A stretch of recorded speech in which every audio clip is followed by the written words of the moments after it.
আমেরিকাতে আমাদের প্রথম গণেশ চতুর্থী সেলিব্রেট করতে বেরিয়ে পড়েছি আজকে। আর রাস্তাটা দেখো কি লম্বা ট্রাফিক, সব ইন্ডিয়ানসরা মনে হয় এই সেলিব্রেশনে এসেছে। অনেকক্ষণ ট্রাফিকে আটকে শেষমেশ এসে পৌঁছলাম আমরা রেডমন্ডের ভ্যানিমুর পার্কে। এখানে সেলিব্রেট করা হয় আমেরিকার অন্যতম বড় গণেশ ফেস্টিভ্যাল। প্রথমে এসেই দাঁড়িয়ে পড়েছি আমরা গণেশ ঠাকুরের দর্শনের লাইন। খালি পায়ে হাঁটছে না, পায়ে লাগছে। মেয়েকে দেখো খালি পায়ে হাঁটবে না বলে কিভাবে যাচ্ছে।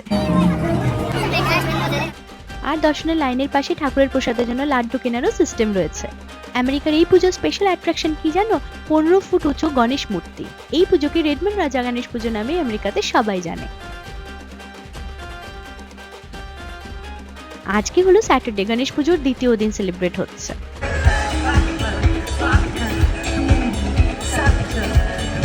শুধু পুজো নয়, দেখো কালচারাল প্রোগ্রাম, খাওয়া স্টলস, যেন পুরো কমিউনিটি একসাথে হয়েছে। খাবারের অপশন ছিল প্রচুর, কোনটা ছেড়ে কোনটা খাবো বুঝতেই পারছিলাম না। আর এর মধ্যেই দেখলাম বাঙালি একটা দোকান, তাই সোজা ওখানে চলে গেছি।